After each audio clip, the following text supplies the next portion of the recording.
Queridos, bom dia. Bom dia. É um privilégio estar aqui com vocês, podendo louvar, adorar o Senhor, engrandecer o nome dele. Queridos, hoje de manhã eu queria conversar um pouquinho com vocês sobre a forma como nós pensamos e olhamos para as coisas que o mundo tem colocado sobre nós. O mundo tem trazido padrões, tem trazido formas de pensamentos. Eu, outro dia, recebi um e-mail de uma nova visão espiritual. Depois, com mais calma, eu falo com vocês que eu ainda estou digerindo esse e-mail, estou tentando entender. Na realidade, a gente sabe que são mecanismos que o mundo tenta colocar, que Deus está em todo lugar, que Deus é Senhor, que Deus é aquilo que está em qualquer lugar e que por causa disso todos poderão um dia chegar na presença dele. Nós já falamos sobre isso um dia. Realmente, um dia todos nós estaremos na presença dele. O problema é saber se nós vamos para a eternidade ou não vamos para a eternidade com ele. E eu queria falar um pouquinho o quanto isso afeta os nossos pensamentos e o que nós temos feito com aquilo que nós pensamos. Eu queria que vocês abrissem suas Bíblias em Provérbios 4. Provérbios 4 vai falar um pouco disso para nós. E eu queria que a gente pudesse estar olhando o Provérbios 4, pudesse estar meditando um pouco no que fala a palavra, em termos de... Nós vamos ler o versículo 23. Amém? Provérbios 4, 23, ele vai dizer o seguinte: tenha cuidado com o que você pensa, pois a sua vida é dirigida pelos seus pensamentos. Queridos, vejam como isso é importante. Nossa vida é dirigida por aquilo que pensamos. E o que pensamos dirige os nossos comportamentos. Por isso que nós temos que tomar muito cuidado quando nós ficamos olhando essas mazelas que o mundo coloca, essas formas de pensamento, essas formas de apresentar Jesus de uma maneira mais light, de uma maneira mais tranquila, porque conforme nós pensamos é que nós vamos agir. Isso foi Salomão escrevendo. Outra tradução que muitas vezes as pessoas conhecem mais e têm decorada, sobre tudo que se deve guardar, guarda o teu coração. Muitos de vocês devem ter essa versão aí na Bíblia de vocês, que a palavra diz para guardar o seu coração. Isso não é um erro de interpretação ou não é um erro de escrita, queridos. É que para os judeus, o coração refletiu o conhecimento. O conhecimento estava no coração. E a sabedoria estava guardada no coração. Ou seja, guardar o coração significa guardar os pensamentos, guardar as atitudes, guardar as ações que nós tomamos. Por isso que a palavra fala que no nosso coração, na nossa vontade, é que está o desejo e as nossas decisões. E nós temos sim que ter uma decisão firme. Nós temos que tomar uma decisão todos os dias. Buscar Jesus. Buscar Jesus tem que ser a nossa decisão diária. Quando a palavra diz que buscar em primeiro lugar o reino de Deus e a sua justiça, nós precisamos entender o que isso significa. Tem muita gente que usa isso como um mantra, ou fica repetindo essas palavras para ver se converte ou se convence de que isso é bom. Mas não é assim que funciona no reino de Deus. Nós não temos que nos convencer que isso é bom. Buscar em primeiro lugar o reino de Deus e a sua justiça deve ser um estilo de vida. Deve ser algo que verdadeiramente está enraizado em nosso pensamento. E, portanto, se ele está enraizado em nossos pensamentos, isso vai gerar fruto na nossa vida. Isso vai gerar frutos e nós vamos agir conforme o que está enraizado em nossos pensamentos. Queridos, cuidado. Nós somos frutos da nossa vontade. E nós sabemos que a nossa vontade é enganosa. A palavra diz que enganoso é o coração do homem, quem irá conhecê-lo? Ou quem o conhece? Nós temos que tomar muito cuidado, porque somos pessoas enganosas conosco mesmo. E se nós não tomarmos cuidado, nossas ações refletirão isso. E pode ser que a gente tenha, como já falamos várias vezes, nós tenhamos casca de bondade, mas internamente nós não estaremos agindo dessa maneira. Nós precisamos entender que nós devemos guardar o nosso coração. Nós devemos em todo tempo, em todo momento, escolher, decidir servir a Deus. Os nossos pensamentos nos enganam em relação ao momento que nós estamos. E muitas vezes, quando nós somos enganados pelos nossos pensamentos, nós erramos no nosso caminhar. Porque nós vamos fazer coisas que aparentemente, aos nossos olhos, agradaria a Deus, quando de fato não agradam. E nós precisamos ter esse discernimento. Salomão fala um pouquinho mais da importância de guardar os pensamentos. Se nós voltarmos lá em Provérbios 4 e lermos do 20 ao 26, nós vamos ver o seguinte. No versículo 20 diz assim: Filho, preste atenção no que eu digo. Escute as minhas palavras. Nunca deixe que elas se afastem de você. Lembrem delas e ame-as. Elas darão vida longa e saúde a quem entendê-las. Tenha cuidado com o que você pensa, pois a sua vida é dirigida pelos seus pensamentos. Nunca fale mentiras, nem diga palavras perversas. Olhe firme para frente com toda confiança. Não abaixe a cabeça envergonhado. Pense bem no que você vai fazer, e todos os seus planos darão certo. Evite o mau caminho e caminhe sempre em frente. Não se desvie nem um só passo do caminho certo. Queridos, olha que maravilha. E Salomão, quando coloca isso, ele coloca muito claro. Ele diz, olha a importância que o pensamento tem sobre as nossas vidas. No versículo 24, ele diz assim, os nossos pensamentos controlam a nossa boca. Por que controlam a nossa boca? Porque nós não vamos falar mentira, nem palavras perversas, nem entrar em contendas que não se precisam, nem dizer o que não se deve, se nós estivermos alinhados com a presença de Deus. Se as vontades de Deus, se os princípios de Deus, se a ética de Deus, se o agir de Deus estiverem em nós, da nossa boca não sairão mentiras nem palavras perversas. O versículo 25 vai dizer que se nossos pensamentos estiverem alinhados com os pensamentos de Deus, nós não andaremos com os nossos olhos olhando qualquer coisa. Nós andaremos olhando para frente, com toda a confiança. Nós não seremos envergonhados, porque nós estaremos olhando para o autor e consumador da nossa fé. E nós estaremos olhando para Jesus. E vamos ter a certeza que estaremos vendo ele na nossa frente. E Salomão vai mais ainda, ele diz o seguinte, lá no versículo 27, que os nossos pensamentos conduzem o nosso caminhar, os nossos pés. Ele vai dizer, evite o mal e caminhe sempre para frente. Não se desvie nem só um passo do caminho certo. E como é que nós sabemos qual é o caminho certo? Quando nós conhecemos a palavra. Ele diz isso no começo, no versículo 20 e 21. Ele diz, filho, preste atenção no que digo, escute as minhas palavras. Nunca deixe que elas se afastem de você. Lembre-se delas e ame-as. Foi o que Deus disse a Josué. Não se afaste de você esse livro da lei.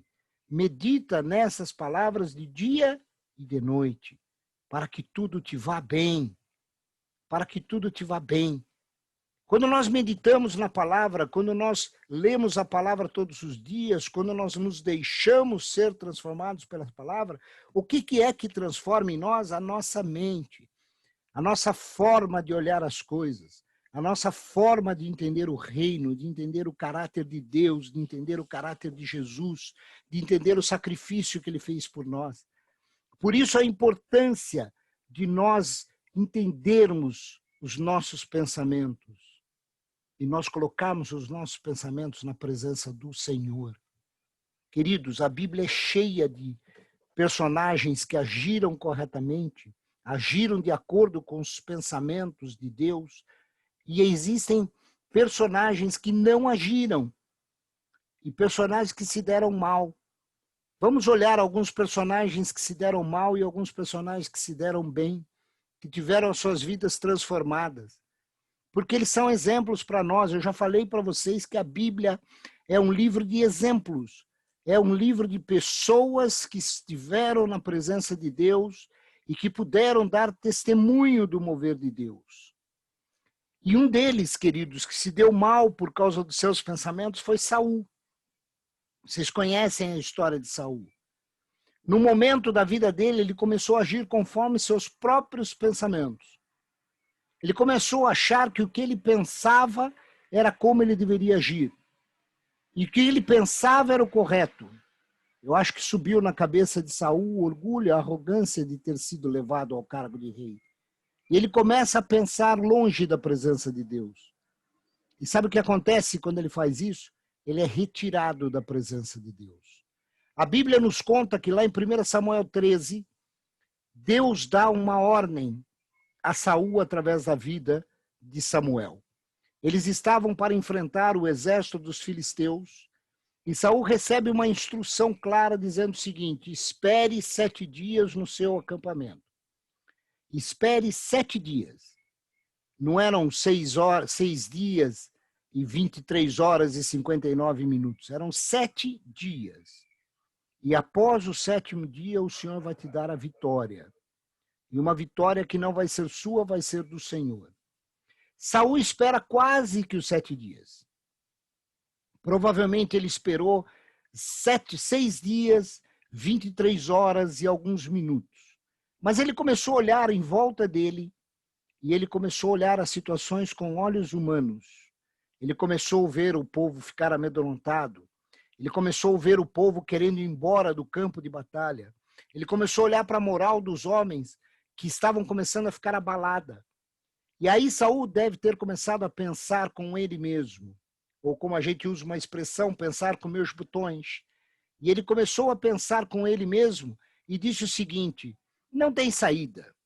Provavelmente Deus se esqueceu da promessa que ele fez. Provavelmente Deus não está mais, aquela promessa, acho que eu ouvi errado. Eu acho que eu não entendi direito o que Deus queria dizer naquela promessa. Acho que eu tenho que agir. Eu tenho que fazer alguma coisa. Porque Deus não está cumprindo a promessa como deveria. Querido, similar a nós algumas vezes nas nossas vidas, quando nós achamos que a promessa de Deus começa a ficar atrasada, quando nós achamos que Deus não está cumprindo o que Ele prometeu, quando nós começamos a achar que Deus está demorando para resolver ou para vir a alguma situação que nós precisamos, e aí nós começamos a querer ajudar a Deus, Saul fez exatamente isso. Saul começa a dar valor aos pensamentos que vieram na mente dele. E ele diz: eu preciso resolver por conta própria. Já que Deus não está vindo na minha direção, eu preciso resolver. E ele, num gesto de quem perdeu a fé, e quando nós tentamos ajudar a Deus, quando nós achamos que nós podemos facilitar as coisas para Deus, sabe o que é isso, queridos? É perda de fé. Porque nós começamos a desconfiar que Deus já não é mais capaz de cumprir aquilo que ele prometeu. Que Deus não é mais capaz de resolver aquilo que nós precisamos. E foi o que Saul fez. E Saul chega e manda trazer os animais e diz assim: já que Samuel não veio conforme a promessa do Senhor, lembrem-se que Samuel era o sacerdote. Saul não era sacerdote, ele não poderia sacrificar pela própria lei de Moisés. E aí o que acontece é que Saul manda trazer os animais. E para mostrar aos seus homens que ele tinha as coisas no controle da mão dele, ele sacrifica. Só que a hora que ele está sacrificando, quem chega? Samuel. Samuel chega e pergunta para ele: Saul, o que você está fazendo? Eu te mandei esperar até o 7º dia. Você não esperou. Você não esperou. E olha o diálogo que tem entre Saul e Samuel, lá em 1 Samuel 13, do versículo 9 ao versículo 14. Então Saul lhes disse: tragam os animais para o sacrifício, que é completamente queimado, e para as ofertas de paz. Ele ofereceu o sacrifício. E quando estava terminando, Samuel chegou. Saul foi ao encontro dele para o cumprimentar. Mas Samuel disse: o que foi que você fez? Saul respondeu: eu percebi que o povo estava me abandonando e indo embora. Você também não veio como havia prometido. E os filisteus já estavam reunidos em Micmas. Aí eu pensei: os filisteus vão descer a Gilgal para me atacar. E eu ainda não tentei conseguir a oferta de Deus. o Senhor. Então achei que tinha que oferecer o sacrifício. O que você fez foi uma loucura, respondeu Samuel. Você não obedeceu à ordem do Senhor nosso Deus. Se tivesse obedecido, ele teria deixado que você e os seus descendentes governassem o povo de Israel para sempre. Mas agora, você não continuará a governar. Você desobedeceu ao Senhor, e por isso ele vai encontrar um homem do tipo que ele quer, e o fará chefe desse povo. Querido, quando nós começamos a dar razão ao nosso pensamento, sabe o que acontece? Fica difícil de ver os propósitos de Deus. Fica difícil de entender que devemos buscar, em primeiro lugar, o reino. Nós começamos a buscar as nossas vontades. Nós começamos a buscar aquilo que nos agrada. Saul não se contenta com a bronca que ele tomou. Isso é fruto de quem já não pensa mais com a mente de Deus e pensa com as suas próprias vontades. Veja que em todo esse diálogo, ele sequer pediu perdão. Ele sequer virou para Samuel e disse: verdade, Samuel, eu errei. Me perdoe. Me perdoe porque eu deveria ter esperado você. Me perdoe porque eu errei. Pastor Manuel começou esse culto dizendo que o que importa a Deus é um coração quebrantado, não sacrifício de animais. Saul não entendeu isso, queridos, porque ele já vivia conforme os seus pensamentos, não mais com os princípios do reino. Ele simplesmente agiu como ele pensou. Mas sabe, queridos, uma pessoa que começa a agir conforme seus pensamentos, começa a dar valor às coincidências. Esse é o grande problema. Agir conforme os nossos pensamentos nos afasta de Deus. Porque nós vamos começar a olhar para as situações e vamos começar a buscar explicações lógicas para aquilo que está acontecendo. E nós vamos deixar de ver a mão do Senhor sobre as situações. Isso é um perigo muito grande quando nós nos afastamos dos pensamentos do Senhor. A palavra diz que os pensamentos de Deus são muito maiores do que os nossos pensamentos. E se nós não entendemos isso, se nós não buscamos isso, se nós não ficamos firmes neste propósito, com o tempo, nós deixamos de ver a mão do Senhor agindo sobre nós. Mas Saul desce um pouco mais nas questões dos seus pensamentos. E isso é fruto de quem já não mais tem Deus como alvo. Não olha mais para o Senhor. Ele recebe uma outra orientação lá no capítulo 15 do livro de 1 Samuel.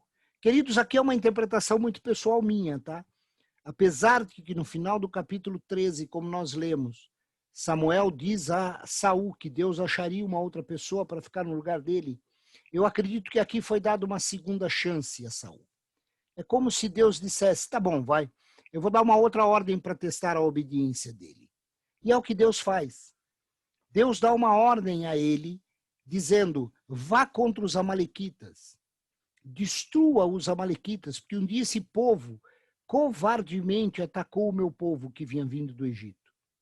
Então destrua os amalequitas, destrua tudo, não fique com nada.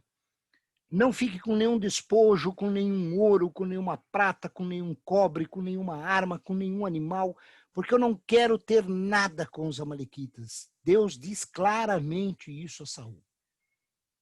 E Saul vai, conquista a terra dos amalequitas, só que quando Samuel vai se encontrar com ele, ele percebe que Saul cumpriu sua parte daquilo que Deus havia pedido. Quase que ele cumpriu tudo. Mas ele resolve ficar com os animais e resolve manter o rei dos amalequitas vivo. Queridos, veja o coração de alguém que já não olha mais para o Senhor. Ele havia recebido uma ordem clara, era um teste de obediência. E ele simplesmente falhou de novo. Por quê? Porque os pensamentos dele não estavam mais nas coisas de Deus. Lá em 1 Samuel 15, versículo 9, diz que Saul e os seus soldados não mataram Agag. Também não mataram as melhores ovelhas, os melhores touros, os melhores bezerros e carneiros e tudo que era bom, mas destruíram tudo que era imprestável e sem valor. Percebem? Quando nós começamos a dar vazão aos nossos pensamentos e não estamos mais na vontade do Senhor, nós vamos começar a querer negociar com Ele. Deus havia dito a Saul o seguinte: destrua tudo. E por que ele disse destrua tudo? Porque ele estava dizendo a Saul o seguinte: a provisão é minha, você não precisa desses despojos. A sua confiança tem que estar em mim. Não existe coisas de valor, porque eu estou dizendo a você que tudo que vem dos amalequitas não é bom. Eu estou pedindo que você obedeça. Deus havia ordenado a Saul que destruísse tudo e não ficasse com absolutamente nada. E ele desobedece. Naquela noite, logo depois da batalha, Deus chega para Samuel e diz assim: Samuel, não era Saul. Eu realmente não deveria ter colocado Saul como rei. Ele me abandonou. Deus sabia que Saul o havia abandonado. Quem dirigia a vida de Saul agora não era mais o Senhor, eram os pensamentos do próprio Saul. A presença do Senhor já não fazia mais efeito na vida de Saul. Samuel, quando recebe essa mensagem de Deus, ele vai e confronta Saul. E vejam, nós vamos ler, as respostas de Saul começam a ser evasivas. Quem está longe da presença do Senhor, quem não tem mais os seus pensamentos na presença do Senhor, perde o temor ao Senhor. E quando perde o temor ao Senhor, começa a agir como se ele fosse a pessoa mais inocente do mundo. Como se todas as coisas que ele fez não fossem culpa dele, mas fossem culpa dos outros. Adão fez isso, queridos. Quando nós estamos na presença, estamos longe da presença do Senhor, nós já não conseguimos mais assumir as nossas responsabilidades. Porque os pensamentos já não são mais do Senhor, são nossos. Lá em 1 Samuel 15, no versículo 20 e 21, a palavra diz assim: vejam o que Saul fala. Ele diz assim: mas eu obedeci a Deus, o Senhor. Respondeu Saul: saí como ele me ordenou, trouxe o rei Agag e matei todos os amalequitas. E no versículo 21, olha a justificativa, queridos. Porém, os meus soldados não mataram o melhor gado, as melhores ovelhas que estavam condenados à destruição. Em vez disso, eles o trouxeram aqui para Gilgal, a fim de os oferecer como sacrifício ao Senhor. E olha como é que termina esse versículo 21. Ele diz assim: o Deus de você. Ele estava falando isso para Samuel. Deus não era mais o Deus de Saul. Deus era o Deus de Samuel. Os pensamentos de Saul já o tinham afastado de tal maneira de Deus que ele já não via mais Deus à frente dele. A vida de Saul era totalmente dirigida pelos seus próprios pensamentos. Queridos, quando nós permitimos que os nossos pensamentos dirijam a nossa vida, o que nós fazemos é fruto do que nós pensamos. E o que nós pensamos, queridos? Vamos fazer uma autorreflexão. Olhe para dentro de você mesmo. Se você não tivesse o crivo da justiça de Deus, se você não tivesse o Senhor na sua vida, sabe o que nós pensamos? Que nós somos sempre justos. Nós somos sempre bonzinhos. Nós somos sempre aqueles que são o cara. Eu já agi assim muitas vezes. E aí nós começamos a dizer que tudo o que nós fazemos é responsabilidade de alguém. Alguém me induziu a errar. Alguém me induziu a mentir. Alguém me conduziu ao caminho que levava à traição. Nunca foi a minha responsabilidade. Eu sempre fiz as coisas porque alguém me fez fazer as coisas. E aí nós sempre buscamos desculpas para justificar os nossos atos. E nesse momento, Deus não passa a ser um Deus presente na nossa vida. Ele passa a ser um Deus distante. Um Deus que não está junto. Um Deus sobre o qual nós perdemos totalmente o temor. E um Deus que não nos auxilia mais porque nós achamos que na nossa força é que nós vamos vencer. Queridos, eu falei no começo da pregação, o mundo tem trazido filosofias, pensamentos que querem fazer as pessoas acreditar nisso. Acreditar no seu próprio poder, na sua própria vontade, totalmente independente, totalmente desconectada do Criador. E alguns ainda dizem que o Criador está tão distante, tão longe, tão afastado, que não tem tempo de se preocupar conosco. Mentiras e mais mentiras, que querem fazer com que os nossos pensamentos saiam da presença de Deus. E aí a nossa vida será conduzida e levada segundo aquilo que nós queremos. Nós temos que tomar muito cuidado, queridos. Nós temos que tomar muito cuidado com isso. Na verdade, a nossa vida tem que ser uma vida onde as nossas ações, onde as nossas atitudes nos levem a engrandecer o Senhor, engrandecer a presença do Senhor na nossa vida. Tem um outro personagem que eu acho fantástico nessa questão de levar a vida conforme os seus pensamentos. Eu estou falando do próprio Salomão, que escreveu esse Provérbios. Queridos, eu fico imaginando o quanto Salomão demorou para entender o que ele escreveu para nós. E quando Salomão escreve, não é que ele escreve por teoria, não. Ele escreve porque ele viveu. Ele viveu o que é uma vida afastada da presença de Deus e uma vida conduzida pela sua própria vontade, pelo seu próprio pensamento, pelo seu próprio querer.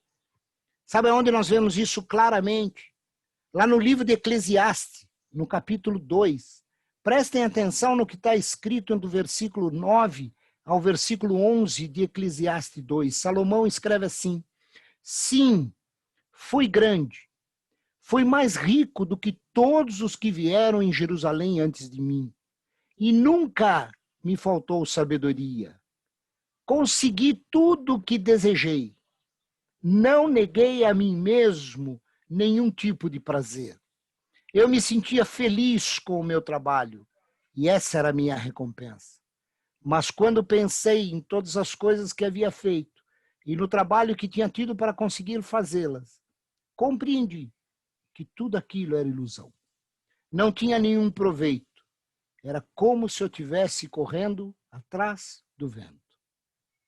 Queridos, Salomão diz claramente o seguinte: se nós deixamos o nosso pensamento livre, se nós deixamos o nosso pensamento nos conduzir a realizar o que nós queremos, e ele diz aqui, eu acho impressionante quando ele diz no versículo 10, não neguei a mim mesmo nenhum tipo de prazer. Sabe o que ele está dizendo? Que apesar de toda a prosperidade que ele encontrou, apesar de todo o momento que ele teve financeiro, de poder, como o homem mais sábio e poderoso da terra, nada disso valeu. Que tudo isso foi efêmero. Queridos, eu não estou aqui dizendo que Deus não quer a prosperidade. Pelo contrário, Deus quer que o seu povo seja próspero. Ele disse isso claramente a Abraão. Ele disse a Abraão que seus descendentes seriam abençoados. Mas a prosperidade de Deus não é conduzida pelo nosso pensamento, é conduzida pelo querer de Deus sobre as nossas vidas. A diferença, queridos, é que o que vem de Deus se torna perene nas nossas vidas. E o que vem da nossa vontade vira efêmero.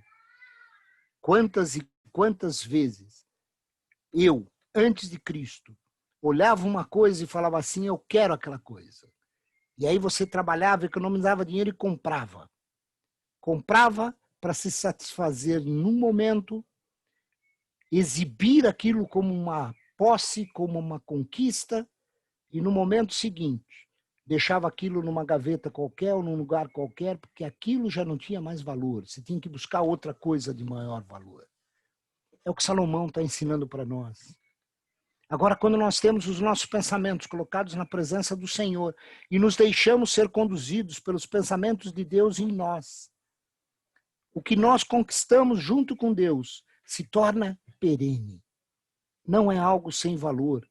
Nós passamos a dar valor a relacionamentos, dar valor a pessoas e não mais às coisas e situações, queridos. O próprio Jesus diz isso lá em Mateus 6, do versículo 28 ao versículo 29. do versículo 28 ao 34, perdão, ele diz claramente, ele diz isso, vocês sabem, não andem ansiosos, não andeis ansiosos pelas coisas, Deus cuida de cada coisa. O que Jesus está dizendo é que nós devemos confiar em Deus. Devemos confiar que Deus é quem nos sustenta e nos supre. Queridos, Paulo, quando ele escreve aos Romanos, lá em Romanos 12, 2, ele diz isso. Não vivam como as pessoas deste mundo, mas deixem que Deus os transforme por meio da completa mudança da mente de vocês. Assim vocês conhecerão a vontade de Deus. Isso é, aquilo que é bom, perfeito e agradável a Ele. Queridos, quando os nossos pensamentos estão em Jesus, nós não somos abalados pelas circunstâncias. Se a gente ler os jornais que estão por aí, vai dizer que o Brasil agora vai passando o Covid e vai enfrentar uma grande crise econômica, que dificuldades vão estar se avolumando. Deixa eu dizer uma coisa para vocês. Não são os economistas que dão a decisão final sobre as nossas vidas. Não são os médicos que dão a sentença sobre as nossas vidas. A última palavra sobre as nossas vidas é de Deus. E é Deus quem controla todas as coisas nas nossas vidas. É Ele quem controla os nossos caminhos. E é nesses pensamentos e nessa esperança que nós vivemos. Querem ver algumas pessoas que tiveram seus pensamentos transformados na presença de Jesus? Zaqueu. Zaqueu entendeu quem era Cristo. Entendeu que ele precisava de Cristo norteando a sua ética, o seu comportamento, as suas atitudes, as suas ações. E sabe o que acontece? Zaqueu é totalmente transformado. Vocês conhecem a história de Zaqueu? Querem um outro personagem? Aquela mulher que lavou os pés de Jesus na casa de Simão. Ela teve fé. Ela entrou numa festa sem ser convidada. Ela foi à presença de Jesus. Ela tocou em Jesus, o que uma mulher não poderia fazer. Uma atitude que começou no entendimento dela, no pensamento dela, uma atitude que ela falou o seguinte: eu sei quem ele é, e eu o amo por causa disso, e eu preciso do perdão que ele derrame. Ela entendeu o que Davi escreveu no Salmo 51. Ela entendeu que os nossos pensamentos, que o sacrifício que agrada a Deus, não é um sacrifício de sangue, um sacrifício animal, não há nada que a gente possa sacrificar, mas Deus verdadeiramente se agrada quando nós quebrantamos o nosso coração, quando nós nos colocamos na presença dele. A mulher do fluxo de sangue, queridos, ela entendeu em seus pensamentos, e isso, vocês já imaginaram quanto tempo isso passou nos pensamentos dela? Quanto tempo isso ficou sobre a vida dela? Eu preciso ir até Jesus, porque só Ele pode me curar. E foi o que ela fez. E ela tocou nele. E ela falou, eu não preciso que ele ore, eu não preciso nada, eu preciso trocar na roupa dele. Conforme são os nossos pensamentos, são as nossas atitudes. E ela foi curada. Paulo, vocês querem exemplo maior de Paulo? Paulo era um perseguidor de cristãos. Era um homem que matava os outros. E fazia isso achando que agradava a Deus. Queridos, tudo que Paulo fez antes do encontro com Jesus, ele fez achando que estava cumprindo a vontade de Deus. Quantas vezes nós fazemos as coisas erradas, achando que estamos agradando a Deus? Paulo precisou ser transformado. E Paulo, transformado na sua mente, escreveu o que está em Romanos 12, 2, que nós lemos. E ele se tornou o maior evangelista de todos os tempos. Um homem que entendeu como poucos o que era a vontade de Cristo. Sabe, queridos, a nossa fé, a nossa esperança, ela começa na nossa mente. Quando nós verdadeiramente acreditamos na palavra. E começamos a fazer com que esses princípios e valores sejam passados para as nossas vidas. Nossa mente, os nossos pensamentos, é o principal campo de batalha da fé. Porque é lá que o mundo, é lá que o inimigo vai tentar alterar a nossa percepção de Cristo, dizendo: que é isso? O que aconteceu sobre você foi uma circunstância. O que aconteceu com você foi algo que tinha que acontecer. Foi uma coincidência. Não tem milagre. Você chegou no hospital e o médico que precisava, o médico especialista que precisava estar lá, estava por uma circunstância. Queridos, eu vejo hoje em dia, com tudo que tem acontecido, muitos cristãos embarcando nessa. É triste isso. Porque tem muita gente que era poderosa na fé, que louvava, que estava na presença de Deus. Eu tive conversando com uma pessoa assim essa semana, foi triste demais para mim isso. E eu ouvi da boca dessa pessoa, uma pessoa que era do louvor, uma pessoa que louvava, uma pessoa que tocava, uma pessoa que tinha o coração na presença do Senhor. E essa pessoa me disse: não, isso tudo é coincidência, é circunstância.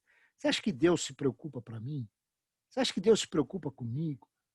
Você acha que Deus quer fazer alguma coisa na minha vida? Olha o que tem acontecido comigo. Você acha que Deus, de alguma maneira, se preocupa? Queridos, o pensamento dele foi contaminado. Ele se deixou levar pelos pensamentos do mundo. Ele hoje está fora da presença de Deus. Eu creio que Deus é poderoso para trazê-lo novamente. Eu creio que eu ainda vou vê-lo louvar novamente. Mas é triste, queridos. É triste demais. Porque ele se deixou contaminar no pensamento. Ele começou a ouvir pessoas do mundo dizendo: não, o que tem de mais uma cervejinha?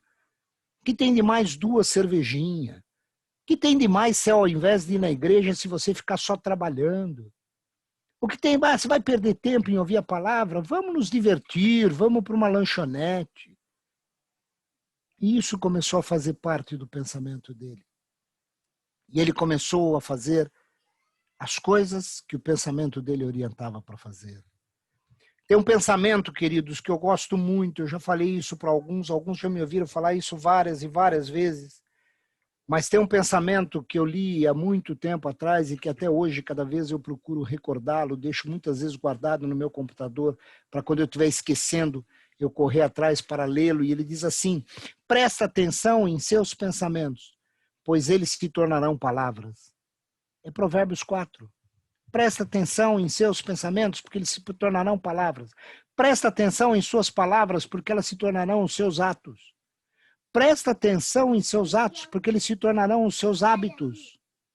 Presta atenção em seus hábitos, pois eles se tornarão o seu caráter. Presta atenção no teu caráter, pois ele determinará seu destino. Queridos, quando nós começamos a ler isso daqui, aonde tudo começou? Nos nossos pensamentos. Vocês perceberam a sequência lógica? Pensamentos se tornam palavras, palavras se tornam atos, atos se tornam hábitos, hábitos se tornam o caráter, porque você começa a agir segundo os seus hábitos, e o seu caráter determina quem você é, determina como você age, determina o que é importante para você. Tudo começa no nosso pensamento.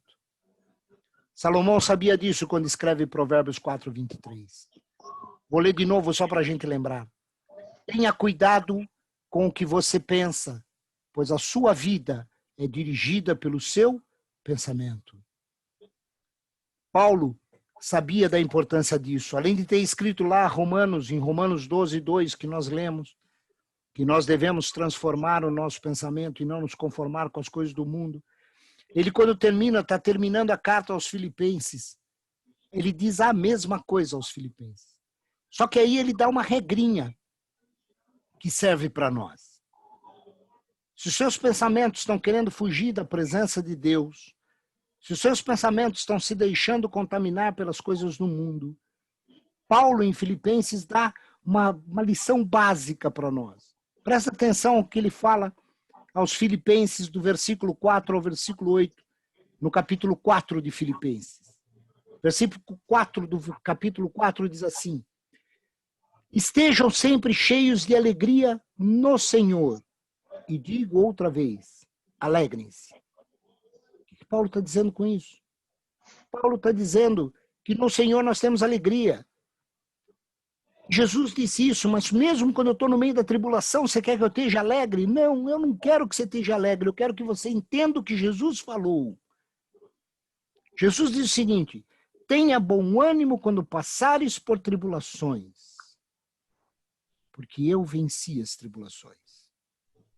É Jesus que diz isso para nós, queridos. E Paulo diz, estejam sempre cheios de alegria. Puxa, mas a situação está dura. Sim, mas no Senhor nós somos alegres.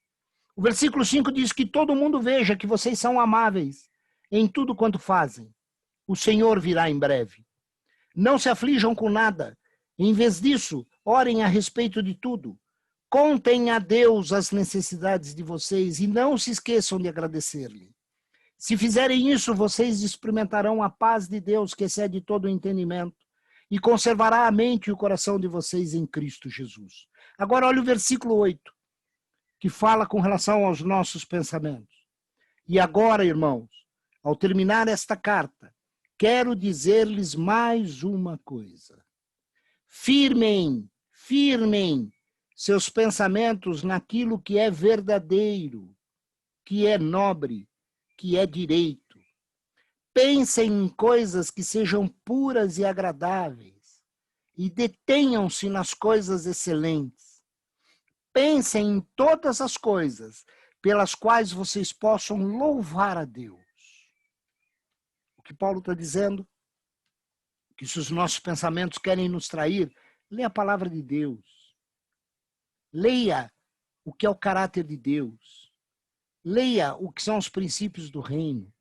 Leia a ética do Senhor ao tratar as coisas e pensem em todas essas coisas. Pensem, ocupem o seu pensamento. Se você achar que o seu pensamento está desviando, busquem a presença do Senhor. Busquem conversar com irmãos e irmãs que professam a fé verdadeiramente. Que eles vão dizer a vocês que Deus é bom e vão trazer os nossos pensamentos ao momento correto. Paulo sabia que nós devemos encher os nossos pensamentos com coisas que são do alto, coisas que engrandecem, coisas que nos fazem ficar melhores e, mais do que isso, coisas que fazem com que nós percebamos a mão do Senhor em ação sobre as nossas vidas. Deixa eu perguntar uma coisa para começar a finalizar a pregação de hoje. Como andam os seus pensamentos? O que você tem pensado? O que tem dirigido a sua vida? São os princípios de Deus ou são muitas vezes aquilo que você pensa? Como você tem enfrentado as situações que aparecem para você? Não, acho que Deus está atrasado e eu tenho que resolvê-la. Ou pera, deixa eu orar, porque o Senhor tem coisas melhores para mim. Queridos, um dia Pedro olha para Jesus e diz assim, se é o Senhor, me faz andar sobre as águas. Pedro, nesse momento, não pensou na impossibilidade de andar sobre as águas. Pedro não pensou que fisicamente, eu estou falando fisicamente como princípio físico, ele não conseguiria andar sobre as águas, ele afundaria, ele não pensou nisso. Quando Jesus falou, venha, ele foi e ele caminhou. Só que a palavra diz que quando ele estava caminhando, ele parou de olhar para Jesus. Ele tirou os olhos do autor e consumador da nossa fé e começou a olhar para a situação que estava ao redor dele. E as águas eram muito fortes. A palavra diz que haviam grandes ondas, a força do vento faziam grandes ondas. Provavelmente, a hora que ele olhou para as ondas, a hora que ele se olhou andando sobre as águas, ele começou a pensar que aquilo era muito para ele. E provavelmente ele falou, e agora, e se eu começar a afundar? Porque o que eu estou fazendo é ilógico, não tem sentido o que eu estou fazendo. Os pensamentos dele tomaram conta das suas ações. E sabe o que aconteceu, queridos? Ele começou a afundar. Sabe por quê? Porque, de novo, Provérbios 4:23. Tenha cuidado com o que você pensa, pois a sua vida é dirigida pelos seus pensamentos. Quando ele pensou que era impossível ele estar fazendo o que ele fez, quando ele pensou que era impossível estar caminhando como ele estava caminhando, ele afunda. Só que, queridos, nós temos um Deus Nós temos um Jesus que está sempre ao nosso lado, esperando que nós clamemos por ele. Que a palavra me diz que quando Pedro clamou em alta voz e disse, Senhor, socorre-me, ele não precisou fazer uma oração maior do que Senhor, socorre-me. Está escrito na Bíblia, queridos. Ele estava afundando e ele grita, Senhor, socorre-me. E Jesus imediatamente, é o que está escrito na Bíblia, imediatamente estica a mão, pega Pedro e o leva de volta ao barco. Queridos, hoje Jesus está aqui para te mostrar que os pensamentos dele são maiores e melhores que os nossos. Jesus está aqui para mostrar que ele está sempre pronto a nos ouvir, desde que nós o busquemos de todo o coração. João Batista sabia disso. Jesus precisa crescer em nós, queridos. Lá no livro de João, no capítulo 3, no versículo 30, João Batista diz assim, ele deve tornar-se cada vez maior e eu devo diminuir cada vez mais. Sabe por que ele fala isso, queridos? Porque ter nossos pensamentos rendidos a Jesus não tira de nós quem nós somos. Pelo contrário, nos fortalece, pois nós iremos descobrir de quem nós somos. Queridos, não importa quem somos, importa de quem nós somos. E nós somos de Jesus. Amém? Que o Senhor abençoe a todos vocês. Eu vou pedir para o pastor Manuel fazer a oração